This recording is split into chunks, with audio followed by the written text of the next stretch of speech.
next thing is I want to promote our blog on Real Estate 411. There's a great article on there in regards to people moving from the suburbs into the city. It's the city life. Living in the city is becoming the smart, trendy thing to do. Not only the eco and green friendly thing to do, but as well as it's becoming a social media frenzy. And it's kind of cool to hear this stuff about Detroit because Detroit's very close to you and I. We want to be a part of it. We have the newspaper, Detroit City Limits. We are a part of it. And you can go to that website for the newspaper at detroit-city-limits.com. That comes out once a month. So the May issue is coming out here next week. But looking at the Indian Village and the historic mansions across the landscape of the city of Detroit, we're seeing a lot of those homes now being purchased and rehabbed by younger people that want to live in the city. But the neat thing about it is that when they move into these neighborhoods, they're creating these historical neighborhoods into almost a fun center.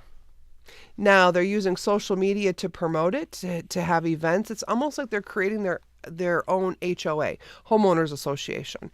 And it's neat to find out because once you purchase the home, a representative comes over from the neighborhood and introduces themselves and gets you connected with everybody within that neighborhood. So you get connected to an email chain, a digital website, so you know the different events that are going on. It also becomes a networking opportunity because it's promoting the different individuals that are within the neighborhood to do services for you. And a resource and a safety net, because a lot of times when investing in an area in a large city such as Detroit, some people may be a little bit self-protected from the area. So this is going to help you feel more comfortable that you're being connected and networked with a group of people who have already been established in the area that can help you if you have any needs.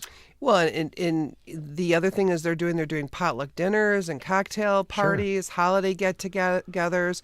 As their kids are growing up and doing activities, they're doing baseball teams and sponsorship of baseball teams. There's a tour today in Old English Village for buying real estate right now, put on through the state of Michigan. So, there's some activity today, and people are out there taking tours and putting bids on properties right now. So it's very, very exciting. It is definitely warming up right now, and this is an exciting time. The spring is the market that kicks it all off in regards to the real estate business. And if we looked back, I'll bet you, if we looked back in the 30s and the 40s and 50s, we would probably find these neighborhoods almost with a lot of the same resources being given to the homeowners as they're now seeing come back today. But not email addresses. Well, obviously, the internet wasn't born yet at that point in time, or at least for the normal person. So, but the neat thing about this is they're also using references for insurance companies. So if you're struggling with a home in the city, because I know getting property insurance can be a challenge. Oh, yes. And so by having this network of resources in that neighborhood,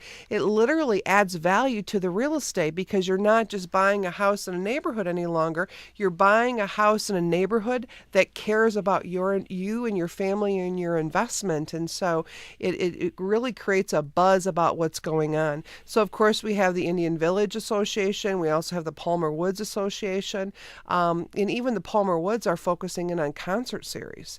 So we're really talking about neighborhoods becoming not only family friendly, but as well as just event friendly. Yeah, community oriented in smaller pockets within large cities, which we can call and consider pockets of communities. When you move into those areas, you are going to be welcomed, and hopefully this is going to be a great change for the face of Detroit, Michigan, and the opportunity for the blight to start distinguishing itself and removing itself from our vision. And we have new homes and new paint and fresh paint and houses, and it's really exciting to foresee the future and the foresight that we have in regards to the real estate industry and what we project.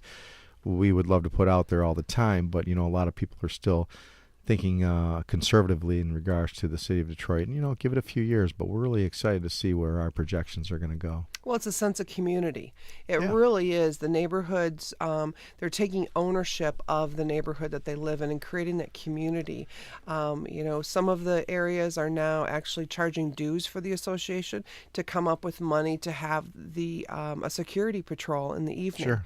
And so it kind of creates what you had just talked about, not only, to reduce the crime, but also the traffic. Because understand that if there's a buzz going on, more traffic's going through that area.